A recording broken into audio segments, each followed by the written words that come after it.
breed confidence. There's no denying that. If you are a free scoring team, or you believe you can score in any situation, the energy levels, the feeling within the group goes through the roof. And we've had that here for a long time. This season has probably been the early seasons probably been one of the only times where we've sort of struggled to translate that on the pitch. But I'm a firm believer that if you continue to do the right things, and we've got good players, that will come back. But of course the Premier League's different, so it's a different beast totally. And we have to continually prove that we can be the team that we want to be.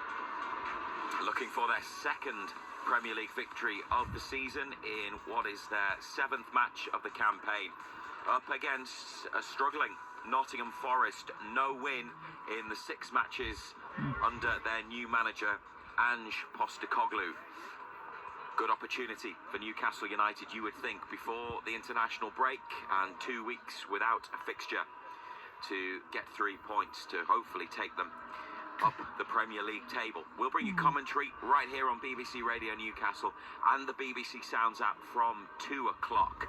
Newcastle United unchanged for this one. Pope in goal, Trippier, Chow, Botman, Byrne. Midfield of Bruno, Tonali, Joelinton, Ilanga and Gordon either side of Voltemada up front. There's no Lewis Hall today in the squad, and no Jacob Ramsey either, despite pre-match suggestions from Eddie Howe that the midfielder might be fit and available after 5 weeks out with an ankle problem.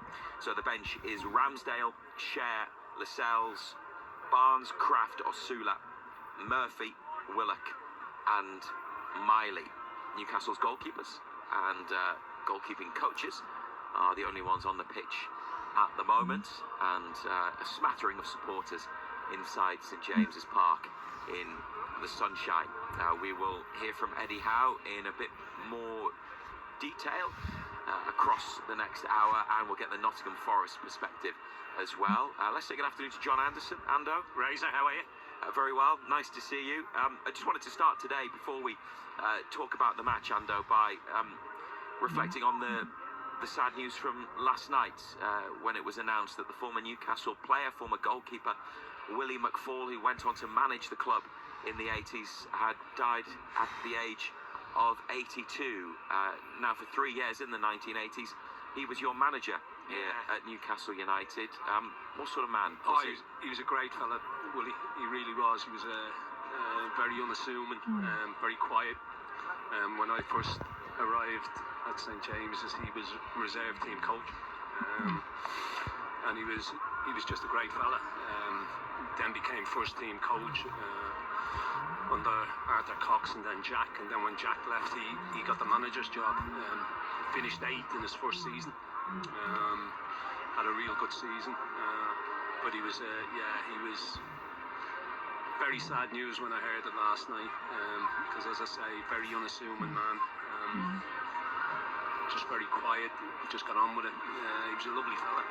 A goalkeeper who won the Fairs Cup in 1969 with Newcastle United, so a key part of that legendary team. And then for 3 years in the 80s, Willie McFall was manager. Obviously had some fantastic players, didn't he, to work with in that time, but it wasn't always the most comfortable period in Newcastle United's history. No, there was an awful lot going on off the pitch.